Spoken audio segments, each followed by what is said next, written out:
Hoje no Cartório Contemporâneo, os 179 anos do Registro de Imóveis. Falaremos um pouco mais sobre o assunto com o Dr. Jordan Martins. Tudo isso e muito mais no Cartório Contemporâneo.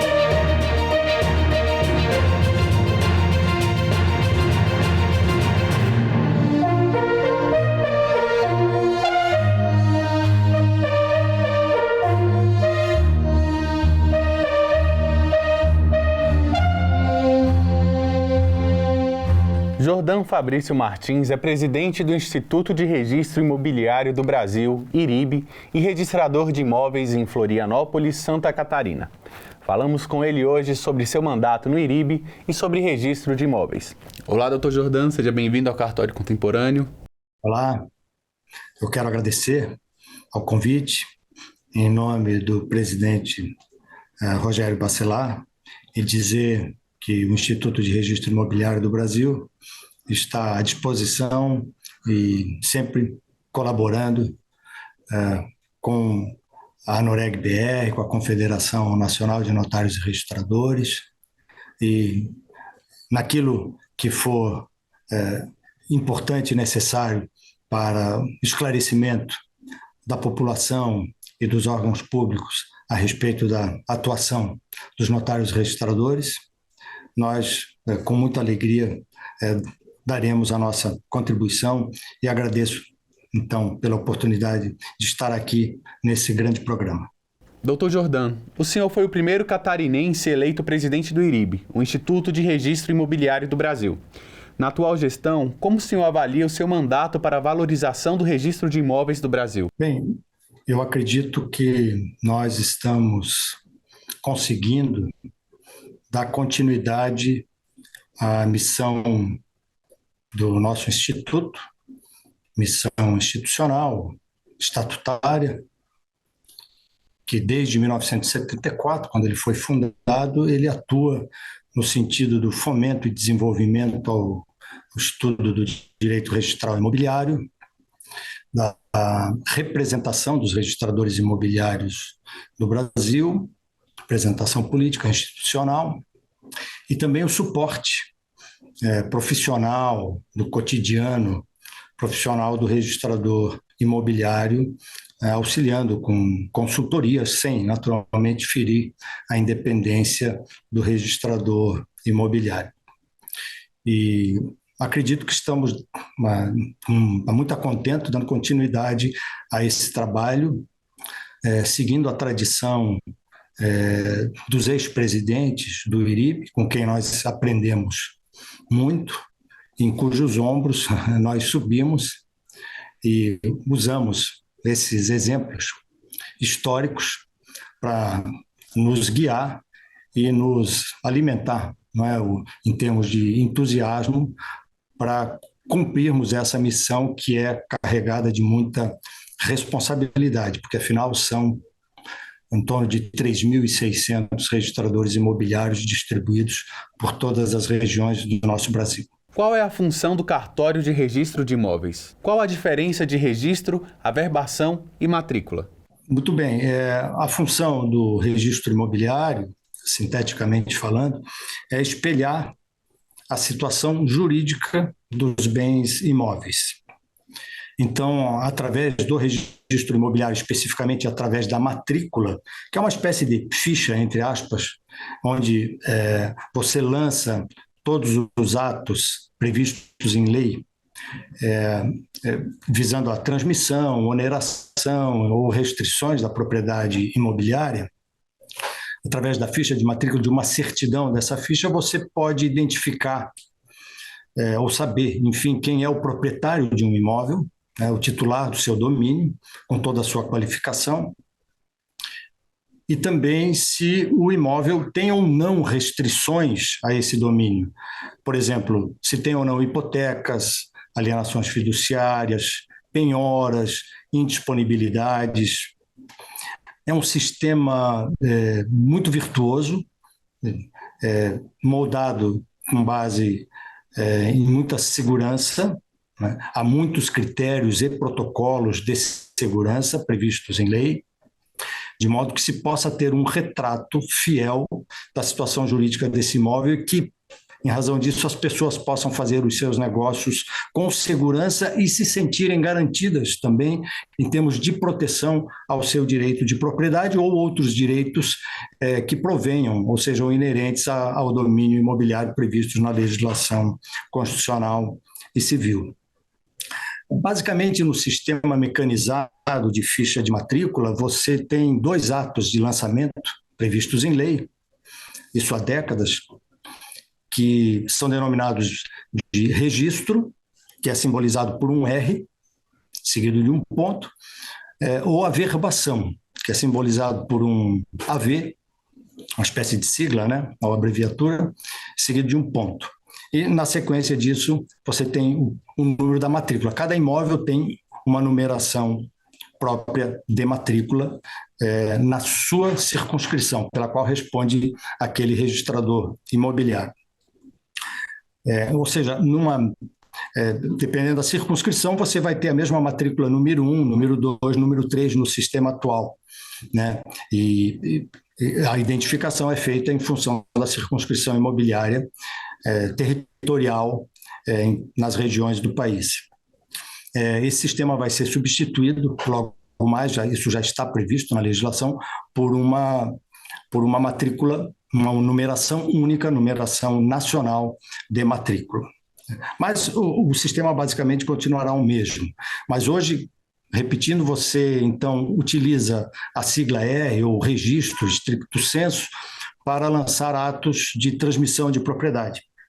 Exemplo, compra e venda, doação, sucessões em decorrência de morte, etc.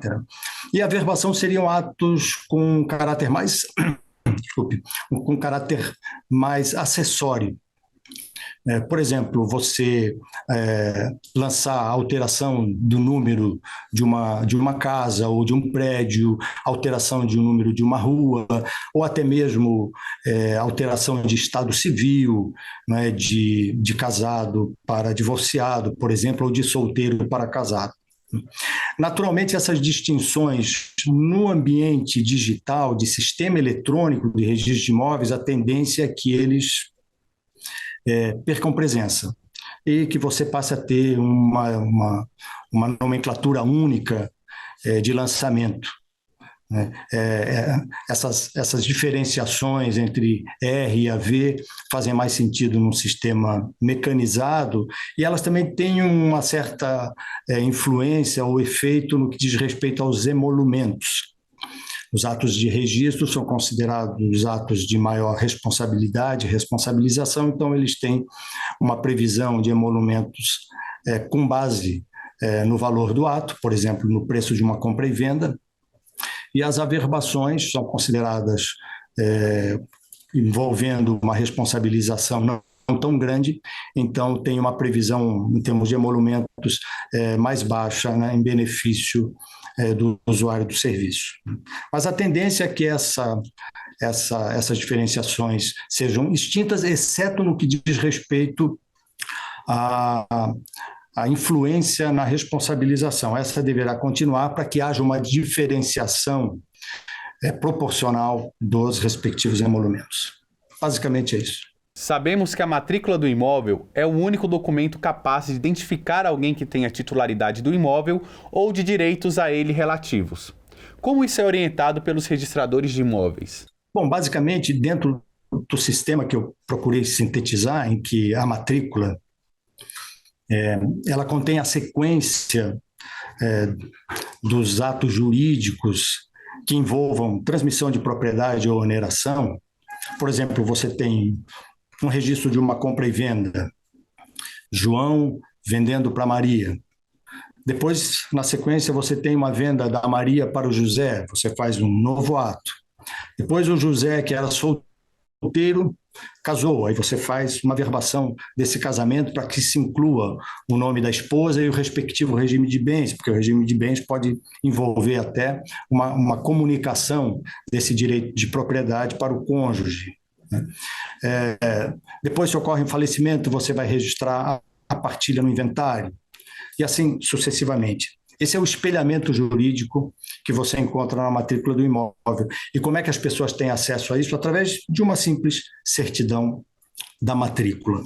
Hoje a certidão, houve uma alteração recente, né, que a certidão passou a ser eletrônica, mas ela basicamente ela costumava ser uma cópia reprográfica da ficha original, que era uma ficha em papel. Ainda é, porque você tem que imprimir e assinar do próprio punho.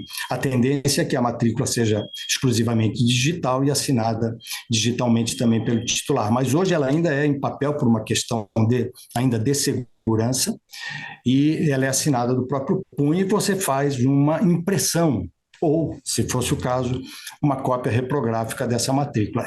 Essa é a certidão, né, resumida, que você vai ter da matrícula do imóvel, onde você vai identificar o último lançamento de transmissão de propriedade, onde estará o proprietário atual desse imóvel, e dos ônus eventualmente pendentes, restrições, como eu mencionei, hipotecas, indisponibilidades, penhoras, etc. Ou inexistindo qualquer ônus e o imóvel é considerado tecnicamente, né, essa é uma expressão muito utilizada, né, como estando livre e desembaraçado de qualquer ônus ou restrição. O registro de imóveis sempre foi pioneiro na revolução digital dos cartórios, e o senhor esteve presente já discutindo formas de implementação do registro online de imóveis. Qual a sensação de ver isso finalmente tomar forma? Pode falar um pouco de como foram as discussões acerca do tema? Bom, eu acompanhei na condição de registrador imobiliário e também como associado do IRIB, e também, durante certo período, como integrante da diretoria do Instituto. Eu realmente pude acompanhar, como acredito que todos os colegas que estão aí há décadas à frente dos cartórios de registro de imóveis no nosso país, eles acompanharam essas discussões, que tem algumas décadas. Nós, já na década de 90, em eventos do Instituto de Registro Imobiliário do Brasil, nos encontros nacionais, esse já era um tema discutido, né? Já era levado, então, pelo Instituto à discussão, e eu lembro aqui, é importante citar o nome do colega e ex-presidente do Instituto, e que, inclusive, é membro nato do Conselho Deliberativo, o colega de São Paulo, Sérgio Giacomino. Ele já, na década de 90, já trazia e iluminava muito a todos nós com relação a esse temário do registro eletrônico imobiliário, né? Foi um pioneiro no estudo e na visão prospectiva do futuro do registro imobiliário naquela época, isso já na década de 90. Mas foi em 2009 que surgiu a primeira lei prevendo o registro eletrônico imobiliário, prevendo inclusive um prazo para que ele fosse implantado, prazo esse que já se esgotou, mas que está sendo afinal renovado diante da complexidade da tarefa, porque nós estamos falando de direitos constitucionais, direitos e garantias individuais, direito de propriedade. Então há muita complexidade envolvida, sobretudo diante das diferenças e diversidades regionais do nosso país, que é imenso. Em 2009, então, surgiu a primeira lei. Em 2014, num trabalho do Conselho Nacional de Justiça, CNJ, com a participação de registradores imobiliários, entre eles o colega já citado Sérgio Giacomino, editaram um regulamento de modelagem do chamado SREI, que é o Sistema de Registro Eletrônico de Imóveis. A partir de 2014, 2015, 2016, 2017, surgiram as centrais eletrônicas dos cartórios do Brasil, não apenas de registro imobiliário, mas de todas as especialidades, também mediante regulamentação do CNJ. E mais recentemente foi criado também pela legislação o Operador Nacional do Registro Eletrônico, e também um incremento na regulamentação do SREI, do chamado Sistema de Registro Eletrônico Imobiliário. O Operador Nacional de Registro hoje é responsável por essa implementação e respectivos estudos, que está em estado bastante avançado, mas ainda não está pronto justamente por conta do cuidado, da cautela e da complexidade envolvida nesse trabalho. Porque se você pegasse apenas cartórios, por exemplo, de grandes cidades, que tem uma capacitação maior em termos de tecnologia e investimento, você já teria esse sistema implantado, mas ele tem que ser nacional.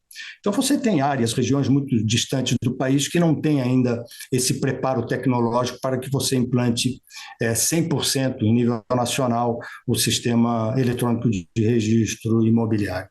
Daí a cautela, né, para que todos estejam preparados para o início dessa nova modelagem, né?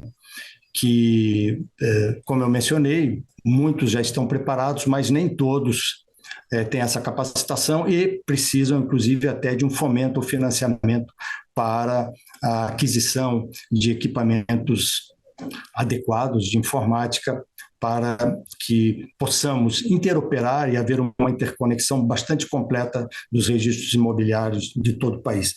Enfim, esse é um trabalho de décadas que está sendo muito bem estudado, muito bem pesquisado, com muita cautela por causa da missão de segurança jurídica que cabe aos cartórios de registro de imóveis no que diz respeito à propriedade imobiliária, que é um direito constitucional fundamental da pessoa.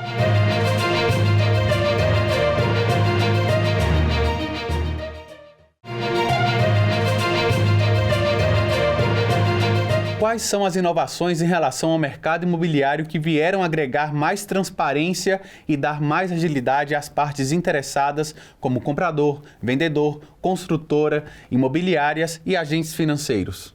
Bom, eu mencionei, por exemplo, as centrais eletrônicas, que inclusive tiveram um papel essencial na pandemia do Covid.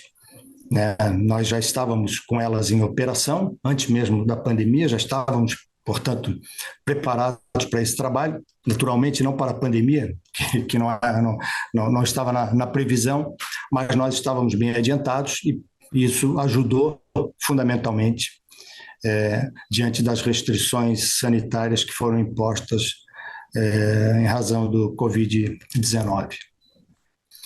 E, claro, em razão da pandemia, nos vimos diante do imperativo de criar novos implementos diante de novas realidades específicas que não eram previstas, mas, enfim, foi um avanço muito natural e que já estava até bem encaminhado.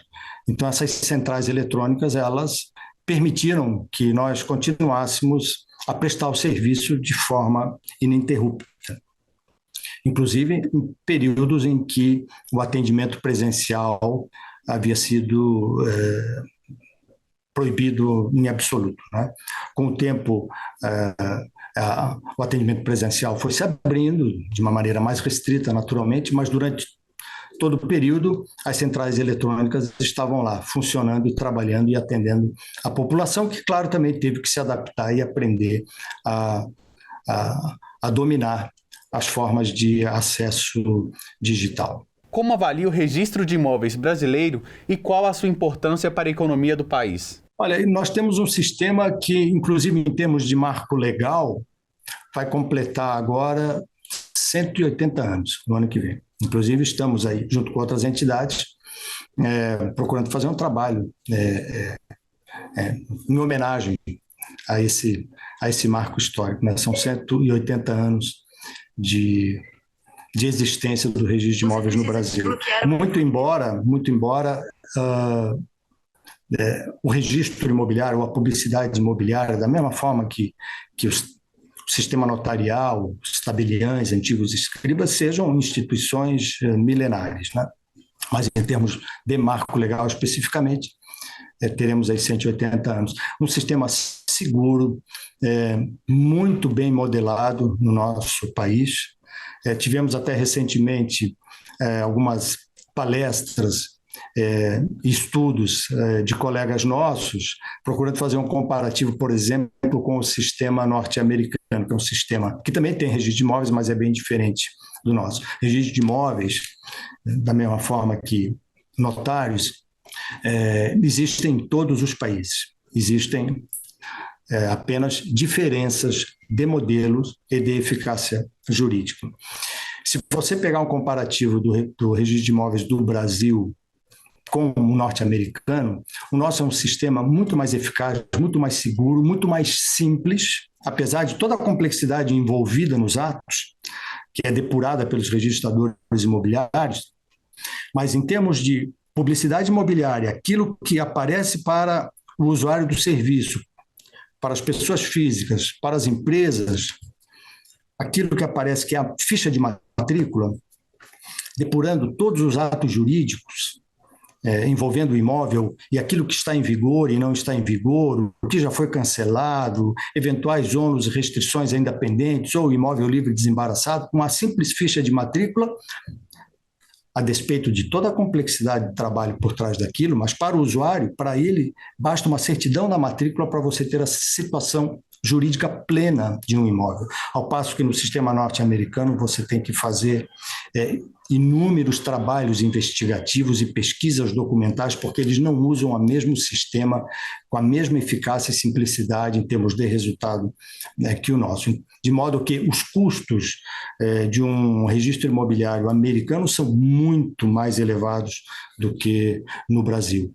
Além da segurança por esse espelho mais simplificado que nós oferecemos, que o nosso sistema previsto em lei, desde a Constituição Federal até a legislação infraconstitucional, previsto em lei para que funcione no dia a dia das operações imobiliárias e da proteção ao direito constitucional de propriedade. É um sistema muito eficaz, valendo ressalvar que é prestado por particulares em colaboração com o poder público, concursados em sistema privado de prestação de serviço, remunerados por emolumentos, ou seja, não são funcionários públicos, o Estado não tem custo nenhum com esse serviço, nem o contribuinte, nem o usuário, porque ele vai pagar por demanda. Se ele precisar uma vez na vida, ele vai pagar só aquela vez. Se ele precisar frequentemente, ele vai pagar os emolumentos previstos em lei, regularmente previstos em lei e rigorosamente fiscalizados pelo Poder Judiciário. Ele vai utilizar e vai ter que pagar apenas no momento que ele demandar. Se ele faz isso com muita frequência, é porque ele é um operador do mercado, e ele já tem, dentro da previsão da remuneração dele, dos custos dele, esse serviço. Como eu disse, previsto em lei. É necessário uma legislação aprovada pela Assembleia Legislativa de cada estado. Então, é um ambiente extremamente regulado, rigorosamente regulado, fiscalizado via legislação e via poder judiciário. De modo que eu considero um sistema bastante virtuoso e não acho absolutamente nada vantajoso que isso seja de algum modo alterado, e não acredito que vá ser, justamente porque o que predomina são as virtudes desse sistema para a economia do país, porque todos os negócios e operações de créditos se fundamentam nas certidões de registro imobiliário para que elas possam ser realizadas e executadas essas operações com segurança jurídica. A única possibilidade de haver um imprevisto é em função de situações judiciais, de demandas judiciais que, dependendo do caso concreto, possam envolver alguma nulidade oculta numa sequência de registros. Eventualmente pode ocorrer erros também, erros materiais, algum erro na prestação de serviço. Isso em qualquer sociedade, em qualquer situação, em qualquer profissão. Essas são realidades que podem acontecer, que você não tem controle absoluto, mas são absolutamente exceções no sistema brasileiro. A própria jurisprudência demonstra isso. Então, eu vejo aí predominantemente um ambiente muito virtuoso do nosso sistema de registro imobiliário brasileiro. Em sua opinião, investir em imóveis continua sendo um bom negócio? Sem dúvida, no mundo todo. Sempre foi e sempre vai ser. Tanto que agora estão querendo digitalizar os ativos imobiliários, não é? E criando a chamada tokenização da propriedade imobiliária. Não vem ao caso aqui esmiuçar, mas é uma questão que tem que ser muito bem, está sendo já estudada por colegas nossos, registradores e outros juristas e operadores do mercado, porque isso pode atingir direitos fundamentais das pessoas, né? Você substituir uma realidade jurídica por um simulacro digital, isso tem que ser muito bem pensado. Mas, para exemplificar que essa valorização é tão presente e tão perene, que já está entrando, inclusive, no mundo digital e talvez até cedendo à criatividade desses operadores, né? Mas estamos atentos, acho que a nação tem que estar atenta, porque, repito, propriedade imobiliária é um direito fundamental e as pessoas dependem disso para os seus negócios e, sobretudo, para a sua moradia. Não vamos criar mais uma onda de insegurança que pode dar um choque violento lá na frente e causar prejuízo para toda uma sociedade. Mas, enfim, não há dúvida de que a propriedade imóvel é, dentre muitos outros ativos, um dos principais meios de investimento do nosso planeta. Qual a importância dos cartórios de registro de imóveis na desjudicialização dos atos para a sociedade? Eu diria que temos aí mais um exemplo das virtudes do nosso sistema. E eu não fico restrito aqui ao registro imobiliário, que é uma das espécies de registro público. A desjudicialização hoje alcança tanto o registro imobiliário quanto potencialmente o registro de títulos e documentos e pessoas jurídicas e o registro civil de pessoas naturais, cada um no seu campo específico. A legislação avançou muito nesse ponto, mas pensando aqui especificamente no registro imobiliário, hoje nós temos, por exemplo, o uso capião, que é feito diretamente no cartório, pode ser feito ainda por quem assim desejar, através do Poder Judiciário. Mas o registro imobiliário está aí disponível, não havendo conflito de interesses, porque esses atos de uso capião envolvem, por exemplo, a notificação de confrontantes e dos poderes públicos, não havendo conflito de interesses, porque se houver, vai precisar ser discutido no Poder Judiciário, na esfera judicial, mas em não havendo, o processo tramita com toda tranquilidade, rapidez e eficiência no âmbito do registro imobiliário. Agora, recentemente, a legislação previu também a adjudicação compulsória, que é uma forma de você obter um título substitutivo da escritura pública, caso aquele que vendeu um imóvel mediante um contrato particular, com preço parcelado, ao final se recuse a outorgar a escritura ou de algum modo não possa fazê-lo.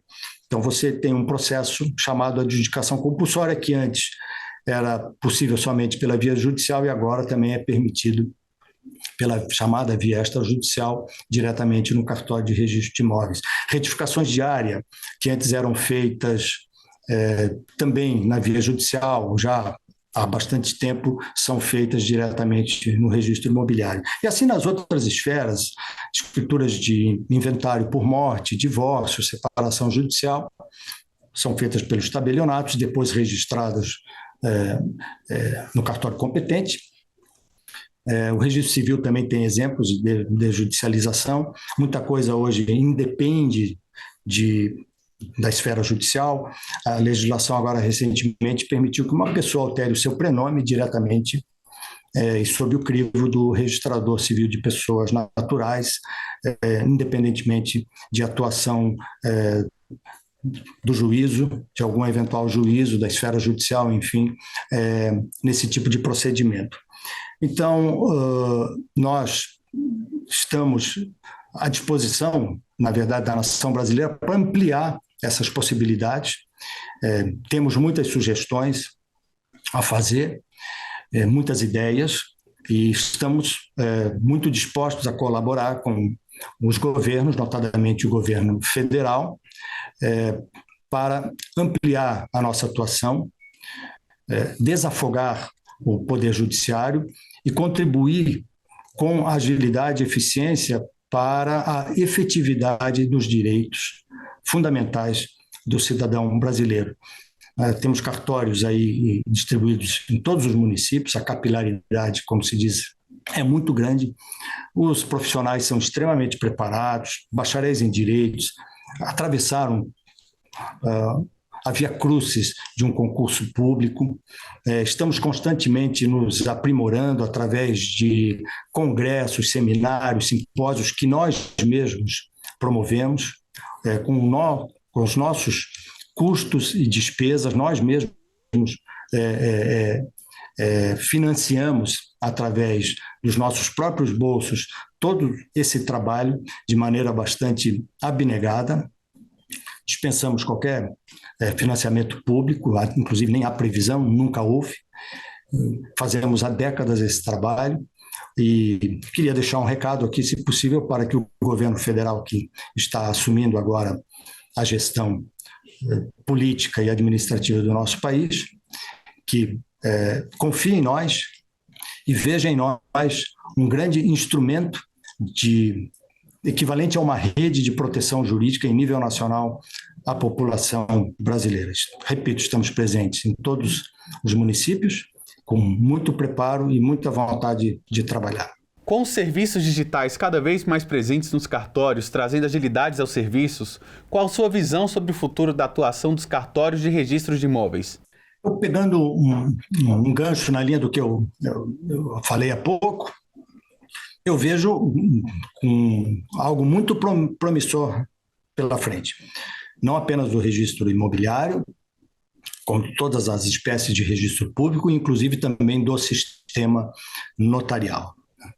Seja da parte dos tabeliães, seja da parte dos registradores públicos, a nação brasileira tem um instrumento de valor muito grande, pronto, preparado, instalado para trabalhar e agir pelo desenvolvimento social e econômico do nosso Brasil, desde a cidadania básica até questões negociais e empresariais, de pessoas físicas ou grandes corporações. O IRIB se tornou nosso apoiador na sua presidência, juntamente com a Arisp. Como avalia a iniciativa da CNR na criação do programa Cartório Contemporâneo? Eu acho que é uma iniciativa fundamental e que deve continuar sempre, porque a nossa atividade, embora seja, no fundo, bem reconhecida pela população, mas ela sofre também com muito preconceito. Muito preconceito. A população, no fundo, leiga no assunto, se você pesquisar, ela vai ter uma boa nota a nosso favor. Mas o nosso trabalho envolve muitos interesses, há todo um mercado em volta que procura, às vezes, olhar a nossa missão de uma maneira mais empresarial, que ela não é, né? A nossa visão é de uma missão constitucional e de cidadania, mas alguns veem nisso como oportunidade de negócios, então é preciso ter muito cuidado e gera-se muito preconceito e ruídos em torno da nossa atividade e do nosso trabalho, de maneira injusta. Há muito preconceito e, às vezes, até por atores bastante capazes em termos de compreensão, de entendimento, mas com, eventualmente, algumas segundas intenções. É importante, então, esclarecer a população brasileira sobre o valor do nosso trabalho, da nossa missão, da importância que ele tem em termos sociais e econômicos. E acho que esse é um veículo fundamental para isso e que conta e contará sempre com o nosso apoio, com o apoio do Instituto de Registro Imobiliário do Brasil. Muito obrigado pela sua participação, Dr. Jordão. Eu que agradeço e me coloco novamente à disposição.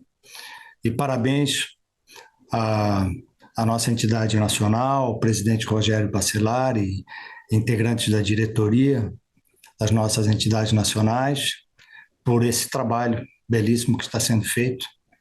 E foi uma honra recebermos esse convite e podermos participar deste programa. Obrigado.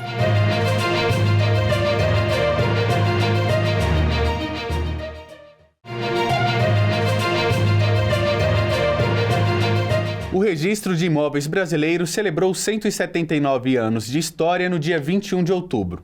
A data remonta à criação do Registro Geral de Hipotecas, a Lei nº 317 de 1843, no reinado de Dom Pedro II, representando o primeiro regramento jurídico nacional sobre o registro de propriedades no país. O Registro de Imóveis Brasil fez live com o presidente do IRIB, Flaviano Galhardo, Sérgio Ávila, vice-presidente do IRIB, Jordão Martins, presidente do Instituto de Registro Imobiliário do Brasil, IRIB, José de Arimateia, vice-presidente do IRIB, Flauzelino Araújo dos Santos, presidente do Operador Nacional do Sistema de Registro Eletrônico de Imóveis, ONR. Quero cumprimentar o Dr. Flaviano Galhardo, presidente do Colégio de Registro de Imóveis do Brasil, também o Dr. Sérgio Ávila, vice-presidente, e também o Dr. Jordão Martins, presidente do IRIB, e o José Arimateia, vice-presidente.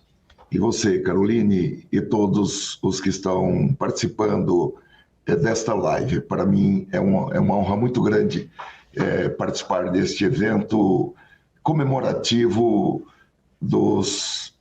da preparação dos 180 anos de registro de imóveis do Brasil.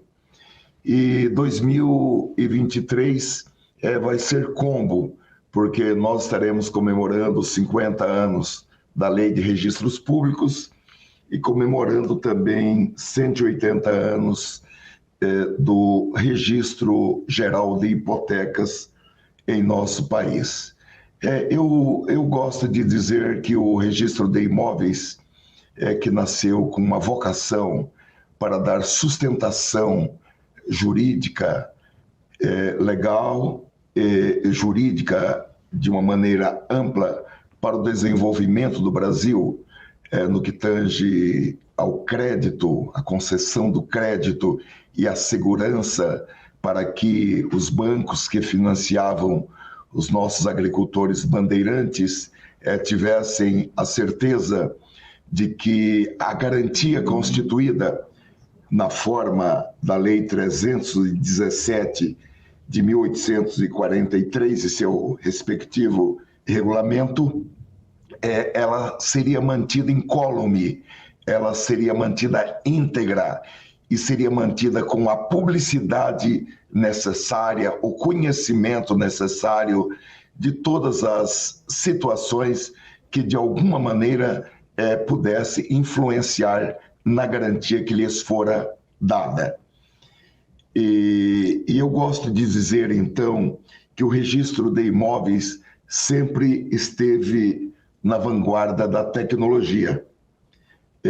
Os registradores passaram da escrituração a pena para a caneta tinteiro, da caneta tinteiro para a caneta esferográfica, da caneta esferográfica para a escrituração mecanizada com a máquina de escrever, com a escrituração mecanizada também por filmes, enfim. Há até uma passagem muito interessante no livro do professor Afrânio de Carvalho, na página 14, por ocasião da preparação da Lei 6.015, sendo ele o autor do anteprojeto, porque ele defendia o sistema de fólio real, o sistema de matrícula, porém em livros encadernados, livros que continuariam sendo manuscritos. E o nosso querido Elvino Silva Filho, já de saudosa memória, que foi oficial de registro de imóveis em Campinas, ele defendia a escrituração mecanizada em folhas soltas. E na página 14 do livro do professor Afrânio de Carvalho, há uma menção muito interessante, porque o Elvino publicou um trabalho, foi até um trabalho que ele publicou fora do Brasil, em um congresso na Espanha, defendendo a escrituração mecanizada aqui no Brasil. E o professor Afrânio de Carvalho se referiu a esse trabalho e também ao Elvino, embora ele não cita o nome do Elvino, ele se refere a um incauto monógrafo do interior paulista, porque o professor Afrânio ele achava que haveria muitas falsificações se as matrículas fossem fichas em folhas soltas. E acabou, como todos nós sabemos, que a Lei 6.015 saiu assim com uma solução salomônica, prevendo a possibilidade de livros encadernados e prevendo também a possibilidade de matrículas em folhas soltas. Mas, de qualquer maneira, nós, os oficiais de registro de imóveis, fomos os primeiros aqui no território nacional a utilizar microfilmagem. Um colega nosso da comarca de Piracicaba importou máquinas de microfilmagem e passou a microfilmar os seus títulos, inicialmente do registro de títulos e documentos, e depois se estendeu para outros títulos no registro. Idem também, logo após, o Elvino também importou máquinas. São, assim, pontos interessantes. E ainda hoje comentava com um repórter da TV Bandeirantes, que esteve aqui no cartório para uma tomada de imagens, que nós, os registradores de imóveis, fomos o primeiro serviço público no Brasil a oferecer serviços digitais. As nossas certidões digitais, elas começaram assim um pouco tímidas em 2003. Nós começamos a emitir certidões digitais em 2003 e em 2005 nós tomamos uma posição radical para os órgãos públicos somente encaminhar certidões no formato digital. Entre 2003 e 2005, o doutor Flaviano, que na época já era oficial aqui em São Paulo e participava da diretoria da Arisp, ele sabe que era assim um pouco flexível. E em 2005 nós radicalizamos e tivemos o ok da Vara de Registros Públicos de São Paulo, a primeira vara, e depois da Corregedoria, para só encaminhar para os órgãos públicos certidões no formato eletrônico. E eu disse para o repórter, quem não aceitava certidões digitais eram os bancos, eram a Caixa Federal, eram as imobiliárias, era o Poder Judiciário, mas a nossa opção era emitir certidões digitais. Bom, passados tantos anos, nós ainda estamos batendo como água mole em pedra dura, estamos batendo ainda para radicalizar agora não só para as repartições públicas, mas em geral para a utilização da certidão digital.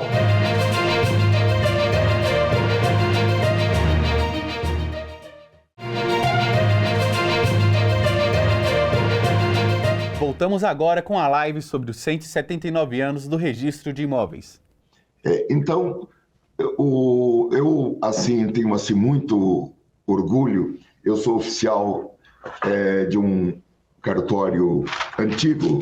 Na verdade, nem sei quando esse cartório foi instalado. Eu até contratei uma historiadora e não consegui descobrir a data que esse cartório foi instalado, porque inicialmente ele era um cartório que registrava empresas, consórcios, açougue, emancipações, interdições, ausências, enfim, ele era um cartório, um faz-tudo. Mas nós temos, por exemplo, este livro, que é um livro de 1847, quando entrou em vigor o registro inaugurado ou previsto na Lei 317 de 1843.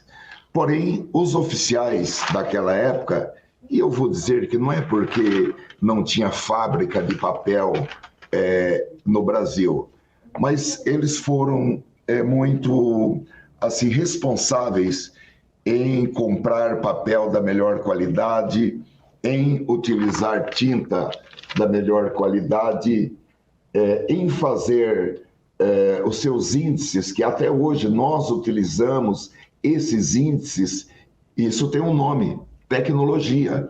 Então, nós estamos assim, e sempre fomos assim muito folgados, desde 2003, 4, 5 em diante, para comparecer em qualquer instância, em qualquer ambiente, porque sempre estivemos na vanguarda da tecnologia.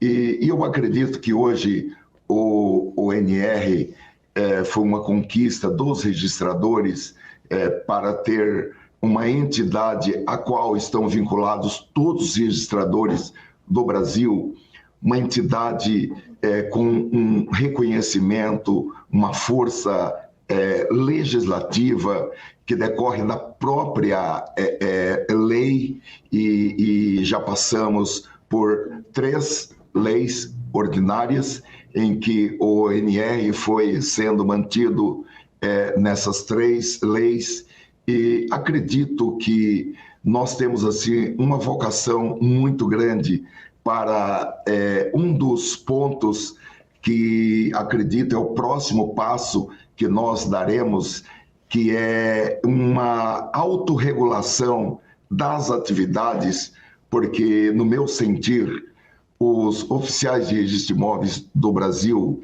impulsionados pelo provimento através de concursos, que, conforme já foi falado aqui nesta live, trouxe para o seio dos registradores profissionais de outras áreas do direito que emigraram para a atividade registral, e muitos profissionais são professores de direito, são mestres, doutores, autores, de maneira tal que eu acredito que os registradores de imóveis do Brasil já têm a maturidade necessária para a autorregulamentação.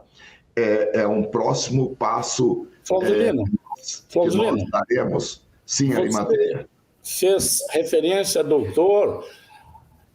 Poderíamos render a homenagem ao doutor Sérgio, que conquistou o título de doutor agora, essa semana, viu? A ele todas as honras. Muito bem, o nosso aplauso ao doutor Sérgio Ávila. Depois disponibiliza a sua tese para a gente conhecer, Sérgio. Beleza, muito obrigado, Arimateia. De maneira tal, eu sou assim, digo aos colegas que fazem parte desta banca e também aos colegas que estão conosco pelo YouTube e aqueles que ainda acessarão esta live, eu sou assim muito otimista com o futuro do registro de imóveis. Eu tive assim a aventura, eu comecei em cartório aos 14 anos de idade, e eu tive assim a aventura e fui muito jovem ao cargo de titular. Eu tinha 21 anos e eu tive assim a aventura de ver a transição da transcrição para a matrícula e a transição do registro ordinário em papel para o registro eletrônico. Nós ainda não estamos no registro eletrônico que nós queremos, mas nós já estamos em um certo ponto do registro eletrônico, notadamente nas comunicações com os usuários, sejam eles Poder Judiciário, administração pública, bancos, empresas, pessoas físicas, outras pessoas jurídicas, colocando à disposição de todos todos os serviços eletrônicos que são praticados em um cartório. Ou seja, nós já estamos praticamente com todos os cartórios do Brasil em uma única rede, faltam apenas os cartórios dos estados de Tocantins, Distrito Federal e Minas Gerais. Mas com todos esses estados já estamos com tratativas e desenvolvimentos quase que finalizados judiciário. Eu repito, sou assim entusiasta. Eu fui procurar, até escondi a minha câmera, porque eu fui procurar um livreto antigo que eu publiquei. Eu não sei se o Flaviano lembra desse livrinho. Publiquei esse livrinho em 2008, 2007, 2006, por aí, a primeira edição. Na época, nós queríamos, o título dele é o Registro de Imóveis, sua contribuição para o desenvolvimento jurídico, econômico e social do Brasil. Resultou de uma palestra que nós fizemos em um evento internacional promovido pelo Banco Central do Brasil, que foi em Salvador, na Bahia, e tivemos a oportunidade de falar uma palavra naquele evento, e apresentamos essa palestra, e depois eu a transformei em um livreto com o afã de tornar o registro de imóveis conhecido. Acho que eu fiz uns 20, 30, 50 mil exemplares. É um livreto que não foi vendido, ele foi distribuído gratuitamente em muitos cartórios do Brasil. E eu sou, assim, muito entusiasmado com o registro de imóveis do Brasil e agora mega entusiasmado com o registro eletrônico.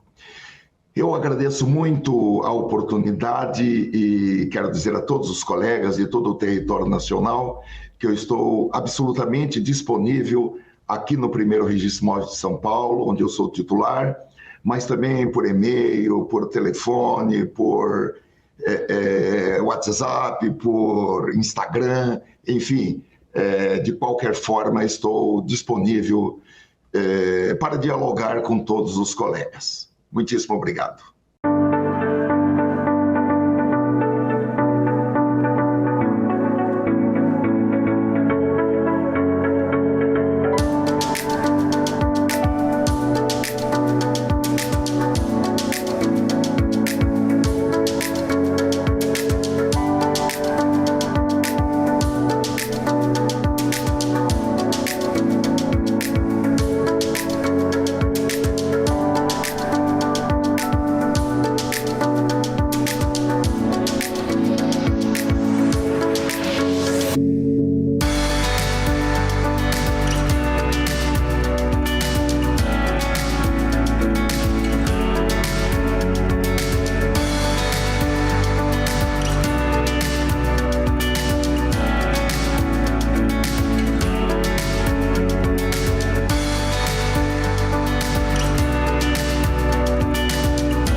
E por hoje é só. Eu sou Duda Meirelles e foi um prazer tê-los aqui conosco no Cartório Contemporâneo. Se você perdeu alguma parte ou gostaria de rever o programa, temos uma reprise toda segunda-feira, 19 horas na TV Justiça ou no canal do YouTube da CNR. Voltamos com episódio inédito na próxima quinta, 19 horas na TV Justiça. Até lá!